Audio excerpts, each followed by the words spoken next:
Boa noite, nós somos o Grupo 1 e o tema do nosso trabalho é da autotutela à jurisdição, evolução e características. Meu nome é Ana Beatriz. Boa noite, meu nome é Michel. Boa noite, meu nome é Lucas Santiago. Boa noite, eu me chamo Pedro Henrique. O convívio social é inerente ao ser humano, que passou a organizar-se nas formas mais diversas da sociedade. Tal organização deu-se por meio de regras de conduta, de maior ou menor complexidade, que visavam disciplinar a forma de agir de seus membros, bem como a punir eventuais transgressões. Tratava-se do estabelecimento de um conjunto de regras para manter equilibrado o convívio social. A convivência entre membros de determinada sociedade nem sempre é pacífica e condizente com as regras estabelecidas pelo grupo, sendo natural a existência de conflitos de interesses.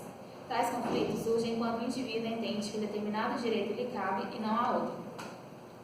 Tratava-se, então, uma situação em que existe uma pretensão ao interesse juridicamente protegido, a qual resiste outra pessoa.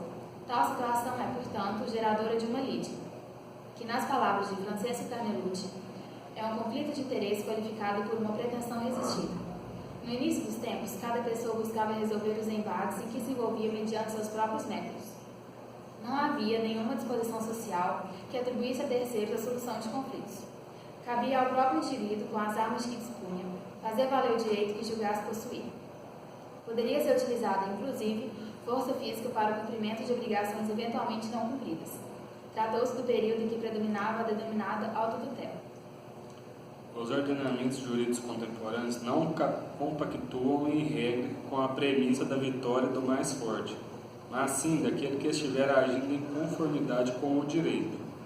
Atualmente não se admite, em princípio, a autotutela de direitos pelas partes envolvidas em conflitos de interesses.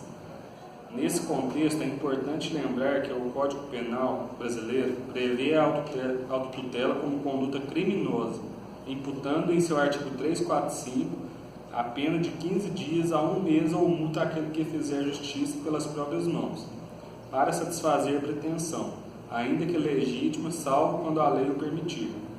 Note-se que o próprio Código Penal, no dispositivo citado, ressalva uma hipótese para que a autotutela não seja caracterizada como crime, quando a lei expressamente permitir que se faça justiça pelas próprias mãos, ou seja, pode a lei excepcionar situações em que será a autotutela tolerada, retirando-lhe nessas particularidades previsões ou caráter ilícito. Devemos salientar que nem mesmo atualmente a fase da autotutela encontra-se inteiramente superada. Aos poucos, com a própria evolução da sociedade, tal panorama começou a ser alterado. Surgiu a noção de que os conflitos deveriam ser solucionados mediante a intervenção de terceiros, que deveriam ser adotados de imparcialidade. Ao contrário do período em que vigorava a autotutela, passou-se a exigir um distanciamento daquele que poderia colocar fim ao litígio com relação às partes envolvidas no conflito. Surgiu então a figura da arbitragem, não nos moldes conhecidos atualmente, mas sim querendo significar a intervenção de uma pessoa sem interesse no conflito, que pudesse julgar imparcialidade. Evoluiu dessa forma um método de pacificação social, passando da autotutela para os períodos em que os terceiros árbitros dirimiam os conflitos. A pacificação social tornou-se atividade do Estado, fixando-se uma atividade preponderantemente estatal a tarefa da solução dos litígios. Passou-se da noção de resolução de conflitos como tarefa inerente à justiça privada, atividade típica do Estado. Somente foi possível em virtude do fortalecimento em noção do Estado. Dessa forma, como a autotutela de direitos passou a não mais ser permitida como regra, entendeu-se que o Estado deveria atuar predominantemente como um terceiro imparcial, substituindo a atuação das partes na solução do conflito. Delegou-se, portanto, a palavra final quanto ao litígio social, a terceiro estranho, à relação existente entre as partes, no caso, ao Estado. Podemos afirmar que cabe ao Estado, principalmente, a prestação da atividade jurisdicional que tem seus contornos desenhados visando a solução concreta de litígios existentes entre os membros da sociedade.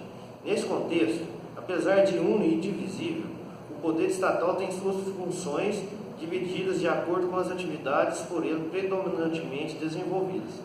Assim, podemos falar em poder legislativo, função típica consistente em legislar, criar leis.